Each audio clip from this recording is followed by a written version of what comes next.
c'est que Christine le croit. C'est bon. Bonjour à tous et à toutes. Merci de nous avoir rejoints pour la présentation de ce tout nouvel opus édité par la Foire du Livre.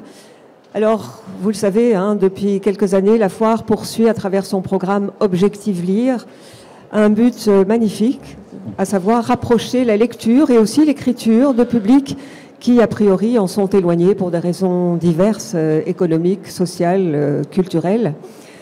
Le recueil 2023 est le fruit d'une action menée depuis 4 ans au sein des prisons francophones par la Foire du Livre et ses partenaires aussi, bien sûr, c'est-à-dire la CAP, Concertation des associations actives en prison, l'ADEPI, l'Atelier d'éducation permanente pour personnes incarcérées et aussi la compagnie Gambalo, compagnie théâtrale très active en prison.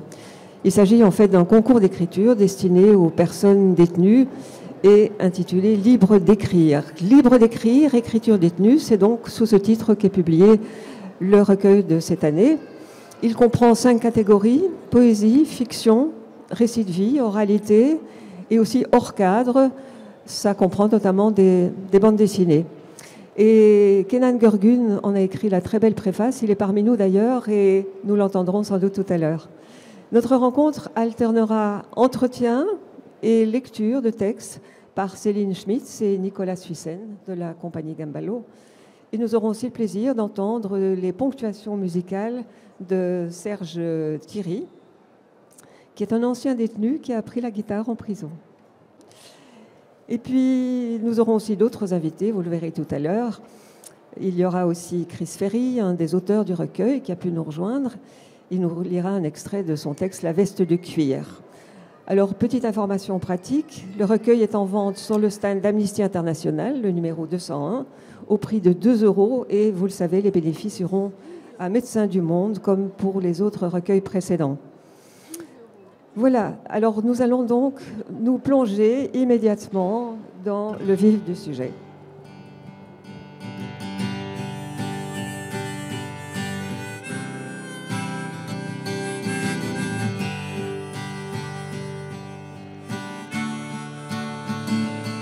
On croyait l'homme vieux, on croyait l'homme mort, mais derrière sa carapace battait un cœur si tendre, ravi de son trésor.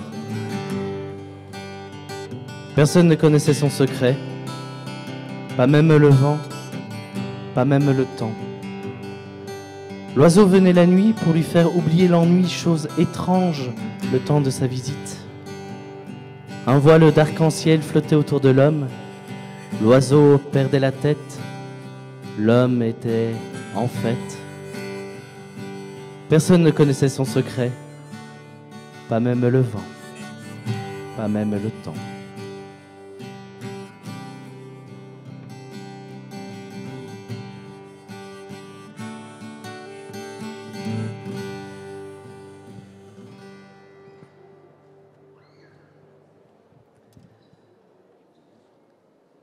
Cauchemar de bébé, trop faible pour résister.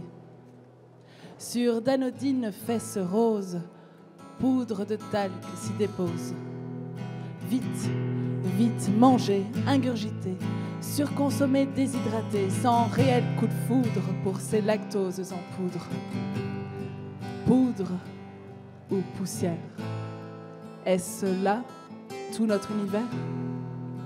Poudre ou poussière, sans croyance, sans mystère.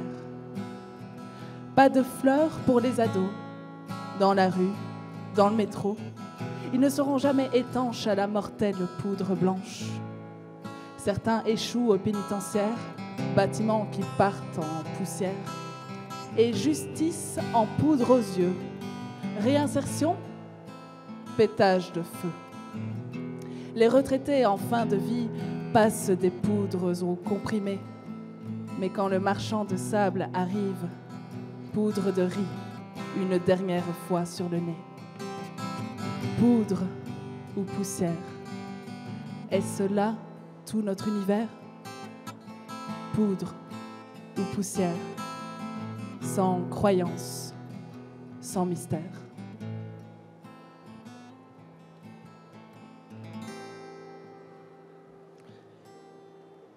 Il fut un temps où j'avais des amis, une vie sociale remplie, une copine, un travail, un appartement, une voiture. J'avais tout pour être un homme comblé et même heureux. Je suis né au Mexique au début des années 90, à une époque et dans un pays où les gens respiraient la joie de vivre, malgré un climat de corruption, d'insécurité et de peur. Moi, j'étais un petit garçon innocent et je trouvais chaque jour qui passait beau. Non seulement par le climat qui dépassait couramment les 40 degrés, mais aussi grâce à mes parents et ma famille qui étaient unis comme la plupart des familles latino-américaines de cette époque.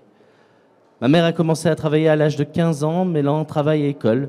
Mon père, lui, a commencé par vendre des imprimantes au rang porte-à-porte. Cela fait sourire aujourd'hui, mais ça fonctionnait à l'époque. Il venait d'un milieu très pauvre. Petit, il n'avait ni chaussures ni brosse à dents. Malgré ça, c'était un homme très intelligent, mais il était maniaco-dépressif. Il n'avait presque plus de famille, mis à part 2 ou 3 frères sur 7. Quasiment tous les week-ends, on se rendait chez mes grands-parents maternels, lesquels avaient engendré 12 enfants, qui avaient eu des enfants à leur tour. Je vous laisse imaginer les barbecues en famille, entre maisons, tantes, cousins et cousines. Nos repas ressemblaient à des concerts en plein air. La viande qui n'en finit jamais, la musique à tout va, les enfants qui jouent, les voitures garées jusqu'au bout de la rue. Parfois, on voyait passer un voisin ou un ami et ça lançait des « Viens boire un coup !» ou alors « Tiens, prends une assiette !» C'est cette ambiance qui me manque le plus.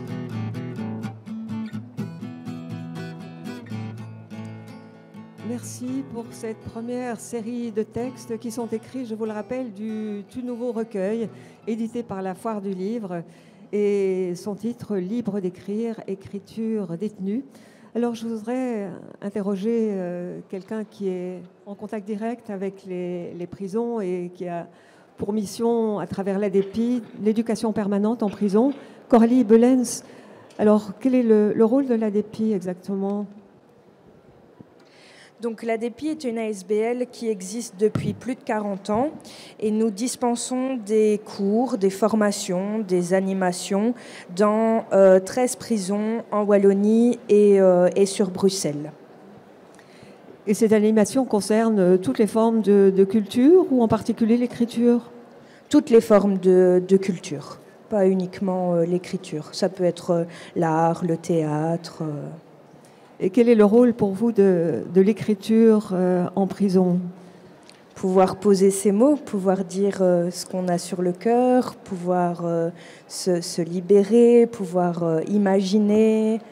C'est très important pour les détenus de pouvoir s'évader d'une certaine manière par l'écriture. Il y a eu un concours pour rassembler les textes qui se trouvent dans le recueil. C'est évidemment important aussi pour les détenus.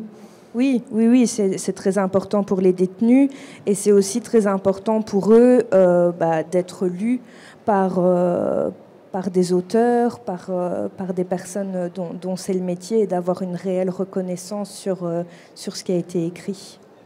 Je voudrais aussi poser une question à Camille Couette, qui représente la CAP, c'est-à-dire la concertation des associations actives en prison. Est-ce que ces associations sont nombreuses ? Parce que l'ADEPI est la plus connue, effectivement, mais il y en a d'autres, je suppose. La CAP rassemble effectivement 48 services qui travaillent en prison. Donc, ils ne sont pas uniquement des opérateurs culturels. Il y a aussi des services psychosociaux, des services qui travaillent les questions de santé, et autres pôles représentés dans leur travail en prison. Alors une question qu'on se pose toujours quand on vit en Belgique, est-ce que l'équivalent se retrouve aussi du côté flamand dans le nord du pays ou bien vous n'avez pas de contact en particulier avec eux ? On n'a pas l'équivalent s'y retrouve, mais c'est vrai que le fonctionnement des prisons flamandes est relativement différent des prisons francophones et donc on n'a pas spécialement de contact, même si on y travaille. Merci. On va revenir maintenant à la lecture de texte avec les deux comédiens de la compagnie Gambalo, Nicolas Suissel.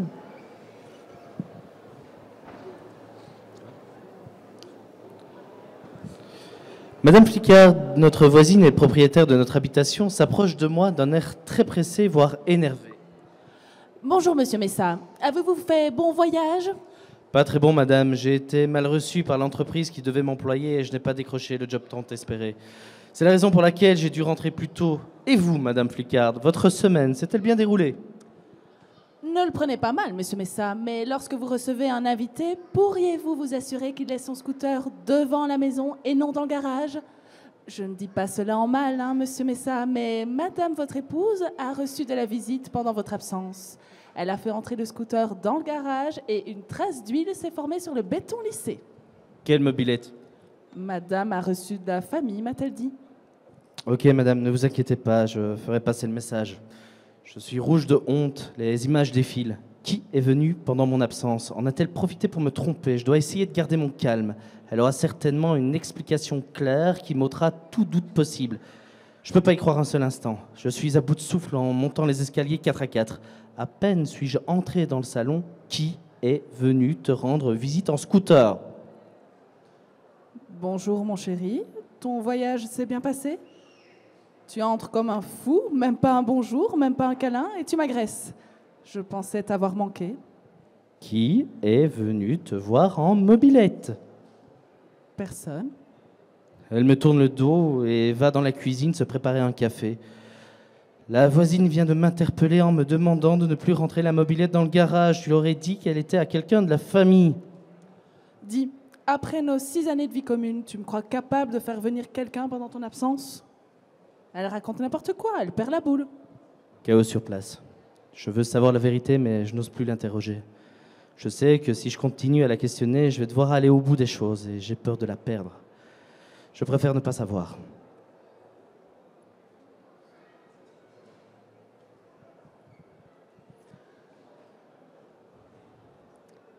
Il y a peu, je ne voulais plus d'après. Un soir, ou plutôt une nuit, tout était prêt pour qu'il n'y ait plus d'après. Tout mon brol était dans un carton avec une lettre. Ça a manqué de peu qu'il n'y ait plus d'après. Je me revois en pleurs, tremblant sur la chaise, avec la corde au cou. Puis voilà qu'une pensée, une image, une voix, un mot, après. Oui, après, ton Ketch, que va-t-il devenir et penser? Et sa maman, cette femme que j'aime plus que ma propre mère, comment va-t-elle pouvoir vivre avec ça? Après, m'a sûrement sauvé la vie cette nuit-là. Après tout, on ne sait rien d'après. Après, j'espère que c'est tout prêt.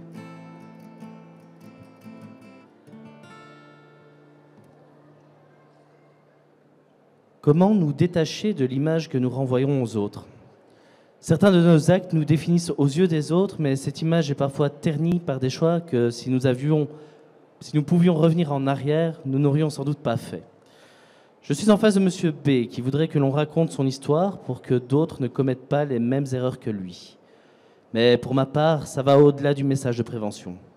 Je voudrais que par le récit de son histoire, on dépasse les préjugés dont il est la cible et qu'il reprenne confiance en lui afin qu'il puisse se reconstruire. Au fur et à mesure de nos échanges, il m'est apparu profondément sensible et curieux de mieux se connaître lui-même. Alors que certains me disaient de me méfier de lui car il était fichier S et condamné pour terrorisme, j'essayais de faire la part des choses afin de comprendre les mécanismes et les engrenages dans lesquels il s'était trouvé et qui l'avaient amené en prison.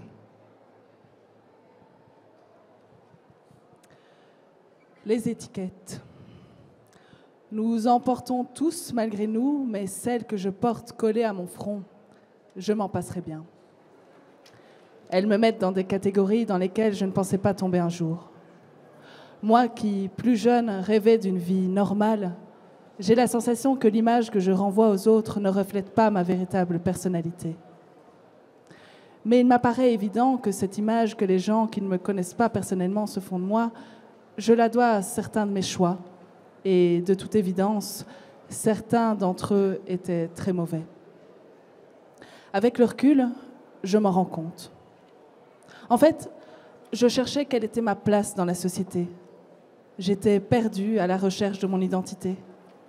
Je me sentais seule dans cette quête. Je me sentais seule et abandonnée. Je me sentais différent des autres et je voyais bien que les autres me traitaient différemment et c'est durant mon enfance que l'on a découvert mon handicap. Ce handicap, je le vivais très mal. Les enfants du quartier se moquaient de moi, si bien que je n'osais plus mettre le nez dehors. Je sortais de chez moi uniquement pour aller à l'école. À partir de ce moment-là, j'ai commencé à me renfermer de plus en plus sur moi-même. Je me sentais rejetée, jugée. La pratique de ma religion donnait un sens à ma vie. Mais malgré cela, je n'arrivais toujours pas à trouver ma place. Le manque de confiance en moi et la solitude me mettaient dans une situation propice au mauvais choix. Je cherchais une route à suivre, mais laquelle devais-je prendre ? Si la religion était mon pilier, je cherchais des guides pour m'aider à trouver la manière de la pratiquer. Un jour, en sortant de la mosquée, j'ai fait la rencontre de monsieur MP. Nous nous sommes très vite liés d'amitié. Il me citait des phrases qui disaient venir du Coran et m'en donnait son interprétation.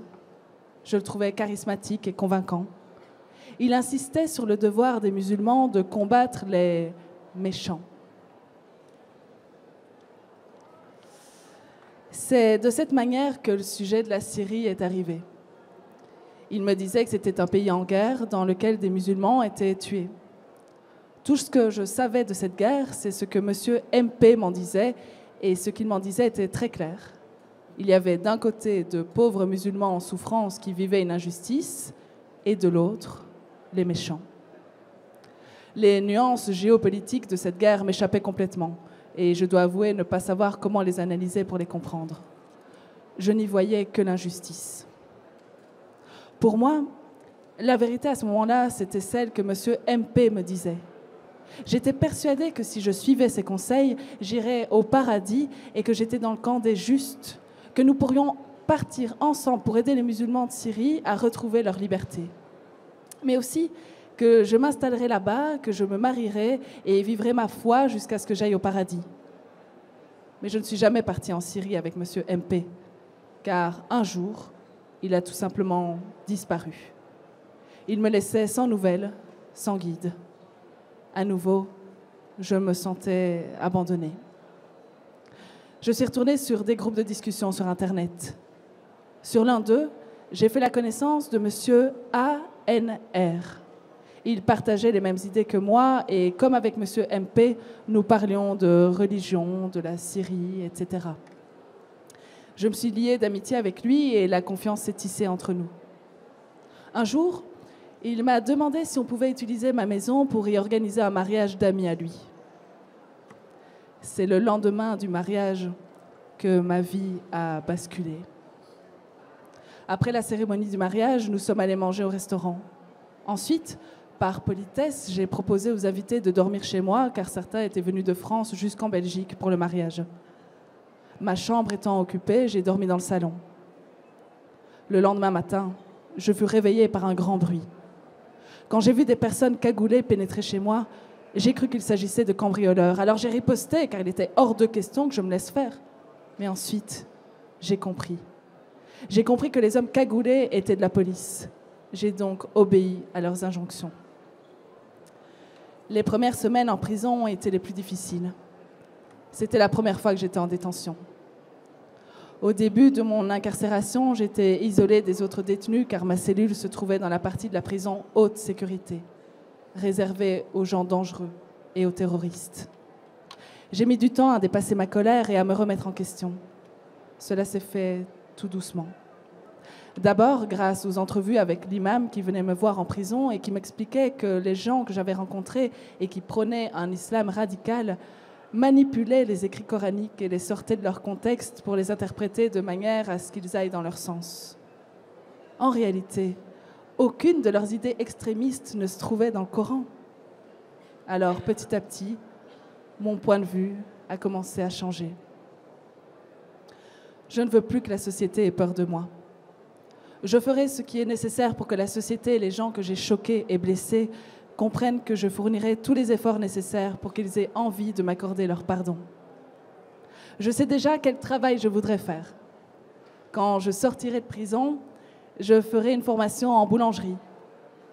Je trouve qu'il y a quelque chose de noble à fabriquer du pain, car le pain peut se partager et je trouve que c'est un beau symbole. Je pense qu'il est là mon futur après la prison, dans le partage.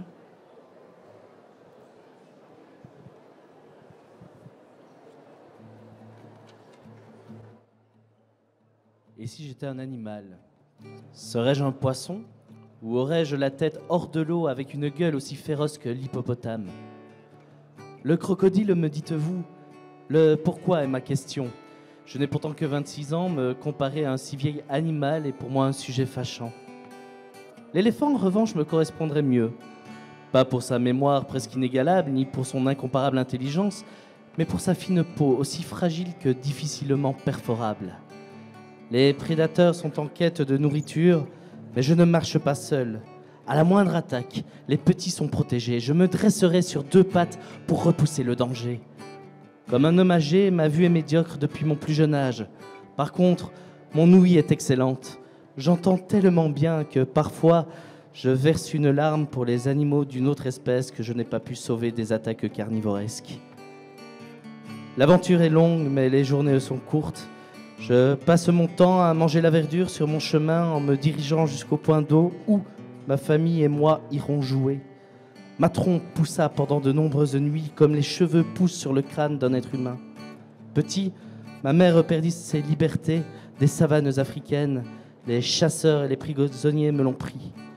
Mais elle ne marche pas seule. Son destin en tant que sage de la savane lui est maintenant retiré. À présent, son futur appartient à celui d'une bête de foire. J'ai cherché à comprendre pourquoi l'homme est ainsi, mais ce mystère m'est toujours incompréhensible. Le sort de sa liberté ne lui appartient plus. Elle est fouettée au moindre désobéissement. C'est dans la douleur qu'elle plaît à la stupeur du public. Elle est malheureuse et pourtant elle ne mérite pas cela. C'est d'un comportement bien ordonné qu'elle se conduit. Le lion est si docile, il se laisse facilement habiller contrairement au tigre blanc. Je vous raconte ça car vous les souris, tant que vous avez de quoi manger, vos oreilles sont attentives. Vous m'excuserez, mais le tour de mon spectacle est proche. Je le sais, car celui de ma mère vient de se terminer.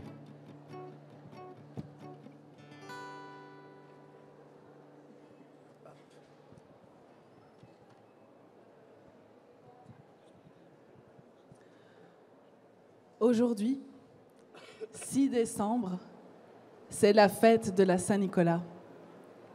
Cette tradition où l'on distribue des cadeaux et produits chocolatés par milliers chaque année en compagnie du personnage de Saint-Nicolas, et ceci pour les enfants sages, sinon c'est le père Fouettard qui s'en charge. Autrefois, à l'école primaire, à mon époque, on s'échangeait de jolies cartes de Sainte-Catherine pour les filles et Saint-Nicolas pour les garçons. Je pense qu'à ce jour, cela n'existe plus, mais c'était plutôt rigolo. Toutes et tous attendaient de voir si l'un ou l'une avait pensé à eux et quelque part identifié nos liens d'amitié, nos fleurs de jeunesse, rien qu'à travers une petite carte. Ce 6 décembre, c'est aussi un jour inoubliable pour notre famille, car c'est la date d'anniversaire de notre frère aîné, Thierry, né le 6 décembre 1967. Il aurait soufflé ses 53 bougies, mais la vie, ou plutôt la maladie, en a décidé autrement. Profitant d'une belle journée ensoleillée, mes parents, mes oncles et tantes décidèrent de partir à la plage dans le nord de la France en cette période d'été 1970 avec Thierry, alors âgé de 2 ans et demi. Très souvent, cette conversation revenait à la maison avec notre mère quand nous étions enfants. Moi, ma sœur et mon frère cadet, et cela a toujours éveillé notre curiosité. Et si, pourquoi? Et si, comment? Et en même temps, on sentait la tristesse et le chagrin dans le regard de nos parents de la perte de leur enfant, notre grand frère, qui a été un véritable bouleversement pour eux et qui encore aujourd'hui, 45 années plus tard, est gravé à jamais dans leur cœur.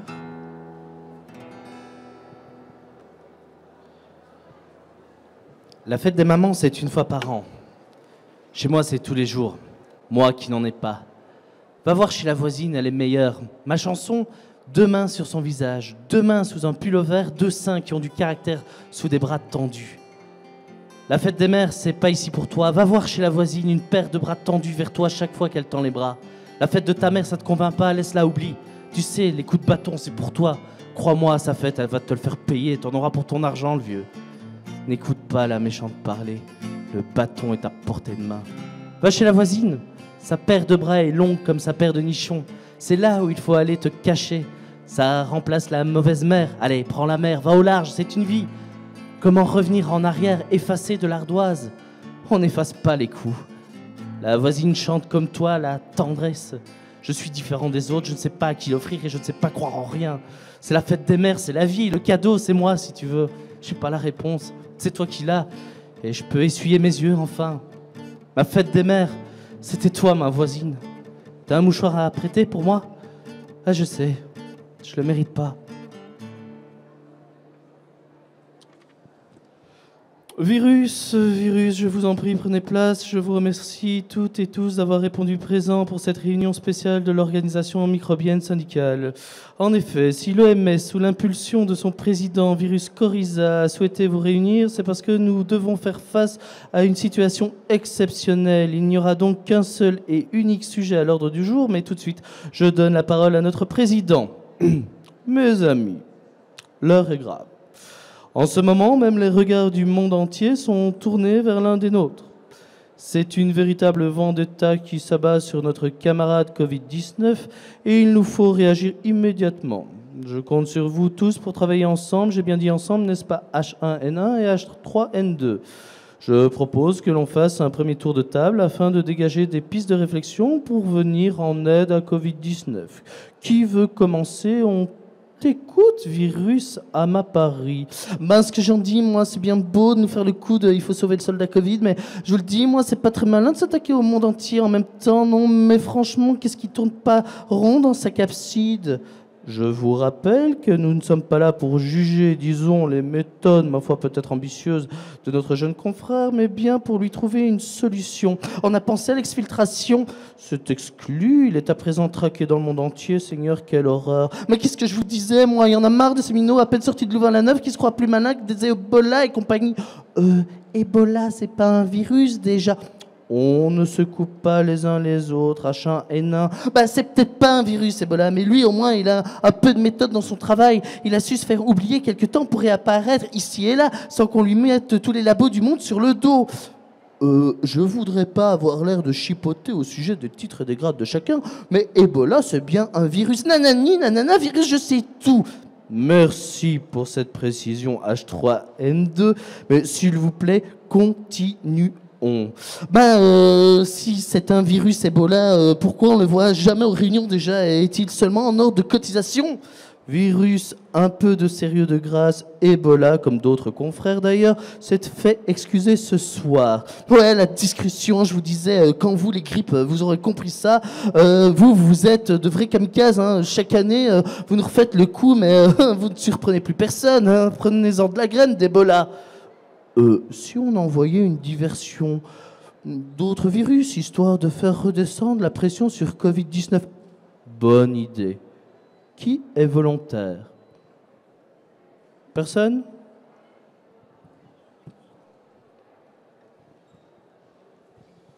Voilà quelques textes extraits de ce tout nouveau livre édité par la Foire du Livre. Son titre, je vous le rappelle, Libre d'écrire, écriture détenue. Merci à Céline Schmitz et Nicolas Suissen qui font partie, je vous le rappelle, de la compagnie Gambalo, très active en prison. Et comme la lecture des textes est vraiment notre priorité pour cette séance, eh bien, je vous propose à tous les deux de reprendre la lecture dès maintenant, si vous êtes prêts. Et puis, si nous avons le temps après, nous recueillerons encore quelques témoignages. Je vous montre aussi le livre. Le voilà. Et il sera en vente au stand d'Amnesty International, le numéro 201. À vous, Nicolas.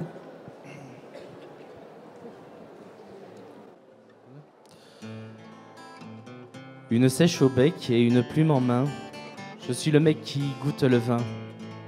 Parfois me parviennent des airs comme soufflés par un malin génie, chutant du céleste paradis. Mais je préfère taire ce qui se déterre. Encre sur feuille, l'instant est nôtre. D'autres nouissent au rang d'apôtres. L'écorché creuse un ciel profond si fort qu'il perfore l'émail. Nous sommes en tenaille. Ce monde tourne-t-il vraiment en rond? L'angle s'est bel et bien penché, ma langue est quelque peu satinée, j'aurais beau tomber, sombrer dans l'isolement, l'humanité s'accomplit toujours dans le néant. Nombreux sont ceux qui écœurent le porteur d'images. J'avale ma salive pour ne pas m'étouffer de rage, mais tard, le soir, je lis leur sort à la lame d'une marge. Toujours est-il chétif. Nos voyages s'attardent souvent sur l'écrin d'un cypre verdoyant. J'ai même cru voir un soir l'aurore vermillon.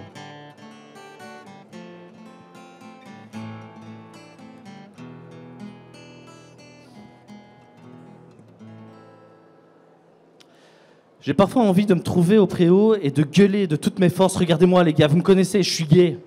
Le milieu carcéral est un monde à part. Il est observateur, jugeur, culpabilisateur et souvent destructeur. Tous ceux qui pensent que la prison éduque, corrige, responsabilise, ils ont tort. Mon passage en milieu carcéral est un choc, car je suis entré dans une société plus homophobe encore que celle de l'extérieur. Si on est à 30% homophobe dans la vie, on le devient à 100% en détention, même si les administrations pénitentiaires le réfutent. De même qu'un autre détenu, j'ai été forcé de fumer des joints alors que je suis non-fumeur durant mon passage à la prison d'Ytre. J'ai été abusé dans les douches et soumis à ne rien dire au risque de. Cet établissement est de moyenne importance en Belgique et compte environ 500 détenus. Dans de telles conditions, tu t'écrases et tu attends que tes abuseurs aient fini leur affaire pour te traiter de salope, de pute, de pervers ou autre injure. Inutile d'en parler autour de toi, ça craint encore plus de balancer. Il faut dire que les douches communautaires ne sont pas surveillées. On y est enfermé à clé durant au moins 20 minutes, seul et sans maton aux alentours. Aujourd'hui, je suis dans ma 19e année de prison. Mes co-détenus sont informés par les agents du fait que je suis gay. Oubliez le secret professionnel. Ça n'existe pas vraiment, voire pas du tout. C'est ainsi.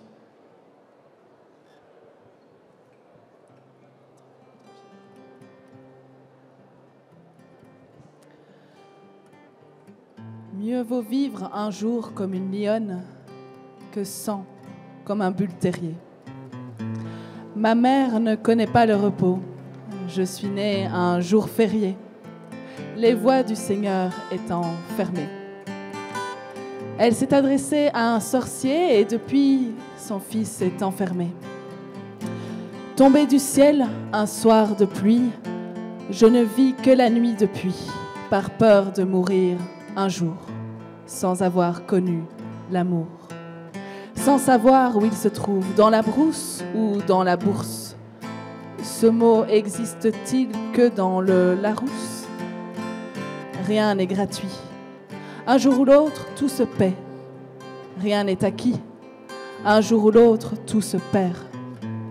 Je m'appelle Prince. Ma mère m'appelle Samuel. On m'appelle SPN. Mon père, lui, ne m'appelle qu'à Noël.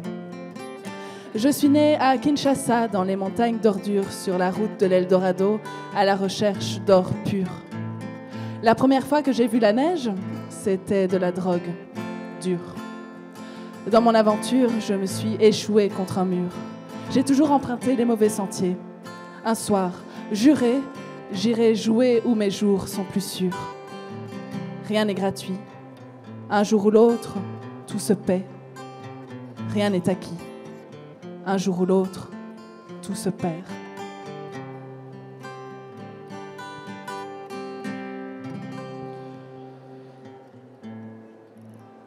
Il y a quelque temps, Stromae a été invité sur un JT de 20h sur TF1. Lorsque la présentatrice lui a posé une question sur sa solitude et sa santé mentale, il s'est mis à chanter en direct. Une réponse artistique pour le moins marquante. Je suis certain que le fait qu'il soit le premier à procéder de la sorte pour mettre en exergue le thème de la solitude et de la santé mentale ne peut que susciter de multiples réactions, notamment sur les réseaux sociaux. Cela peut se comprendre d'autant plus en raison du contexte de la Covid-19, mais aussi puisqu'il s'agit d'une star mondiale absente depuis 2015.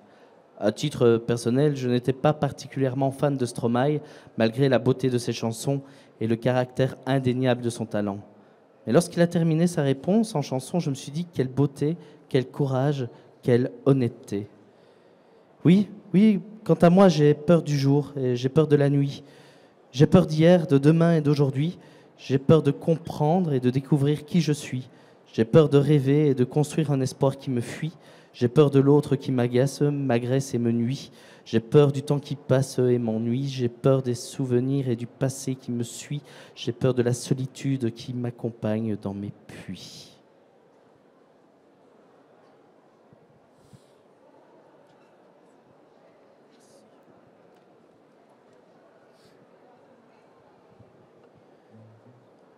Olivier serra sa mère dans ses bras. La sueur prenait sa source sur son front large. Les ruisseaux salins, formant des deltas sur ses tempes gorgées de sang, coulaient sur sa roche nasale, taillée par les coups de la vie. Son visage rouge écarlate reluisait de gouttelettes. Sur sa lèvre supérieure, une imposante cicatrice servait de rigole à la sueur qui éclaboussait la face de sa mère à chaque syllabe colérique. « Tu me l'avais promis, maman. Tu me l'avais promis. » Elle fut d'abord surprise que son fils de 34 ans, pleurant comme un enfant, l'agrippa pour lui faire un câlin. Très vite, elle eut le réflexe de se reculer, comme si ce geste ne pouvait être supportable. Puis la crainte l'envahit subitement. Olivier n'avait pas l'intention de la lâcher. Son souffle s'accéléra. Il enroula ses bras autour de la nuque boudinée de la petite dame qui ne mesurait pas plus d'1,50 m. Il plaqua la tête de sa mère contre son torse. Elle entendit le cœur de ce grand enfant battre de plus en plus vite. Elle sentit la haine s'enfoncer dans sa nuque. La crainte laissa la place à la peur. Olivier pressa plus fort encore. Il en avait de la force. Ouvrier communal dans un parc de recyclage, il soulevait des tonnes de détritus qu'il jetait par-dessus les conteneurs dressés comme des remparts. Aucun sac de gravats, aucune mitraille ne résistait à sa puissance musculaire. La mère manqua d'air. Elle ne parvint plus à parler. Le seul son qui sortait de sa bouche était l'écrasement de ses dents dans la chair de ses joues. Sa glotte se ferma, l'empêchant de déglutir. Le peu d'oxygène irriguant encore son cerveau lui suffit de penser « Maintenant, il va me lâcher ». Il plaqua sur la tête de sa mère ses gros doigts aux ongles rongés par une vie d'anxiété. Olivier lui murmura en serrant les mâchoires « Tu me l'avais promis. J'avais fait tout ce que tu m'avais demandé, maman. Tu m'avais promis qu'un jour je l'aurais. » Il murmurait avec sa bouche, mais il hurlait avec son corps. Son nez cassé siffla de plus en plus fort. Les deux corps fusionnèrent sous la pression. Cette étreinte entre la mère et le fils fut la première et la dernière, celle de la mort. Les bras d'Olivier se fermèrent sur sa proie à l'agonie. Les yeux exorbités de la victime se remplirent de sang. Elle était prise en étau entre le torse et les bras de son fils assassin. Le prédateur porta le coup final en lui brisant la nuque. Les vertèbres firent entendre leur limite en un craquement creux. Le corps sans vie pendait dans les bras d'Olivier, tel un sac de gravats à jeter au conteneur. Mais il continuait de serrer son cadavre de mère. Il la brisa, comme elle avait brisé sa vie. Ce moment lui permit, aussi étrangement que cela puisse paraître, de goûter à la chaleur d'une étreinte maternelle. Il faisait chaud et humide entre ces deux êtres enlacés, empreints de sueur, de larmes et de sang, rappelant la fusion entre une mère et son nouveau-né pendant l'accouchement. La mère d'Olivier, elle l'avait expulsé sans amour pour le mettre au monde. Olivier posa le sac d'os et de chair sur la table de la salle à manger si chère à sa génitrice. Cette table qu'elle astiquait avec amour toutes les semaines depuis plus de 30 ans devint son tombeau. Dans les années 70, son mari lui avait offert ce petit complet meublé rustique, composé d'une table en chêne avec 6 chaises aux assises montées sur ressort, couverte d'un tissu en velours vert et d'un lustre fabriqué avec une roue de charrette. Ce dernier jonchait sur la table avec des morceaux de plafonnage, trop chargés en sable. Il n'avait pas supporté le poids d'Olivier, qui s'y était pendu pour mettre fin à ses jours quelques minutes plus tôt. Alertée par le bruit de l'impact, sa mère était arrivée en panique dans la salle à manger, ne se souciant pas de la corde qui reliait le lustre au cou d'Olivier, tout comme le cordon ombilical qui s'était enroulé autour de son cou à sa naissance. « Olivier, qu'est-ce que tu as encore foutu? Regarde ce bordel! Tu as cassé mon lustre et arraché le plafond. Et ma table! Tu as abîmé ma table! Tu vas me le payer. Je n'ai que des emmerdes avec toi. Un jour, tu me tueras avec tes conneries. » Merci pour cette lecture, Chris Ferry. C'est un texte que vous avez vous-même écrit en détention. Merci. Christine Defoin.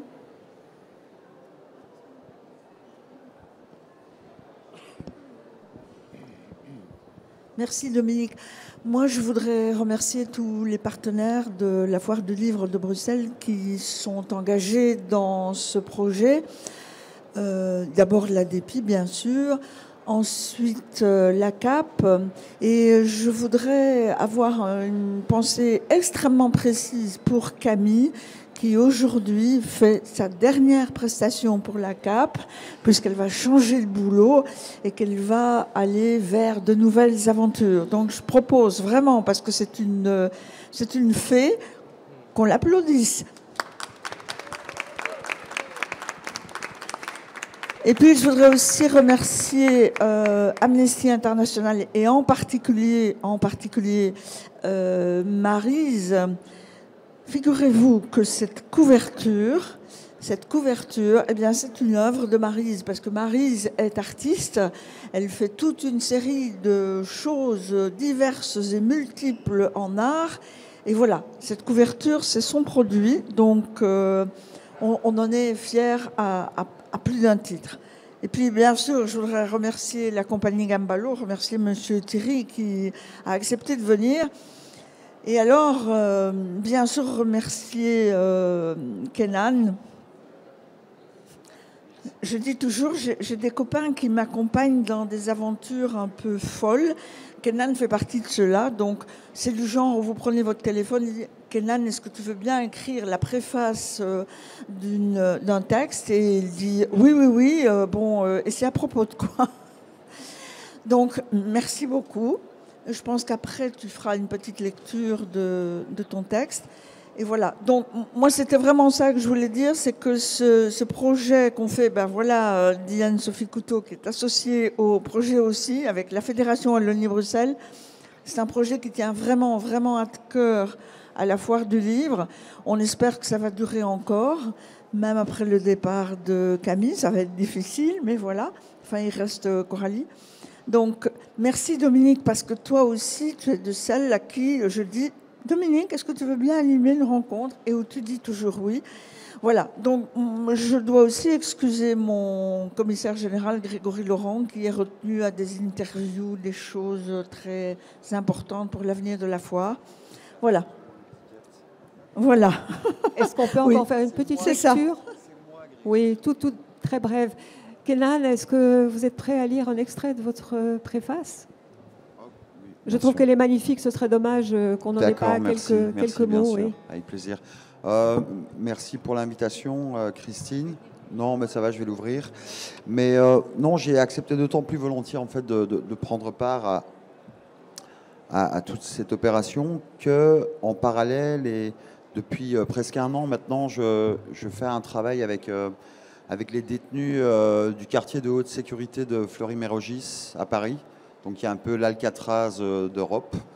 Et c'est assez impressionnant de se rendre là-bas et d'avoir affaire à tous ces gens qui sont détenus pour soit être passés à l'acte, soit avoir été sur le point de le faire, donc dans la grande mouvance du djihadisme. Et là-bas, ça prend la forme plutôt d'une pièce de théâtre qui est écrite par les détenus. Une partie des détenus vont finir sur scène, normalement, à incarner leur personnage. Ceux qui se sentent moins prêts à se lancer dans le jeu d'acteur vont former l'équipe technique de la troupe et s'occuper des éclairages, des costumes, des accessoires, des décors. Et ça devrait être joué aussi vite que possible devant la population carcérale à Fleury-Mérogis, avec peut-être l'espoir, probablement un peu vain, mais d'emmener la troupe dans d'autres prisons pour leur faire vivre cette aventure théâtrale, mais qui a commencé aussi comme une démarche d'écriture. Et c'est un peu autour de ça que j'ai essayé d'écrire cette préface, parce que je trouve que l'exercice de la préface est toujours un peu compliqué.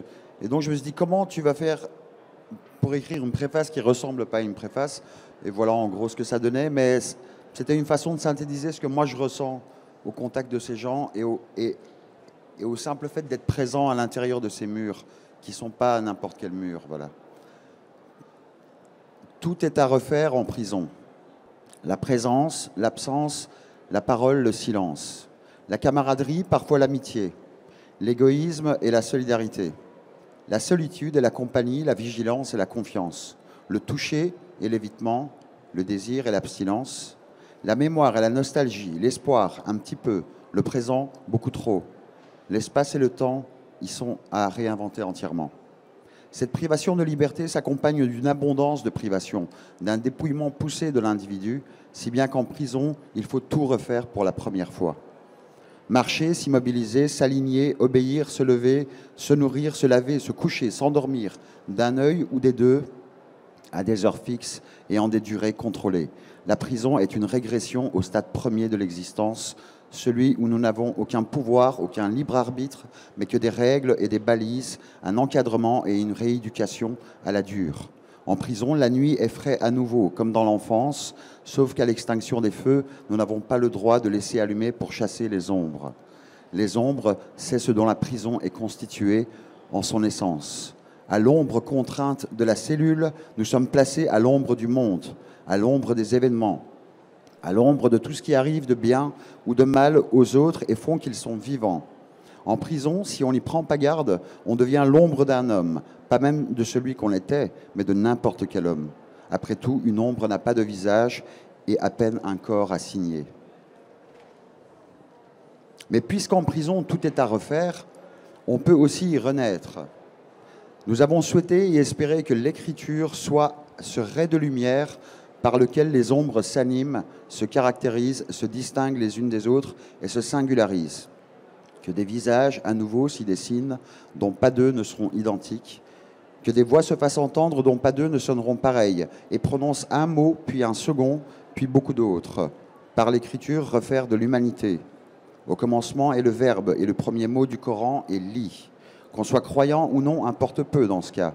Nous sentons que ces ouvertures nous disent autre chose, quelque chose de fondamental sur ce qui lie le miracle de la vie au miracle de l'expression de soi. On est tous parfois curieux et désireux d'entendre la voix des morts, pourtant il est souvent plus difficile d'écouter celle des vivants. Voilà, merci.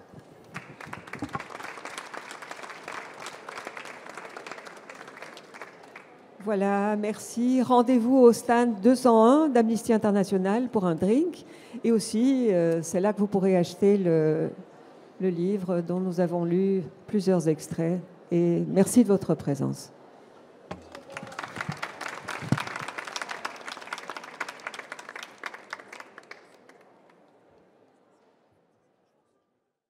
Bonjour à tous, Je me présente.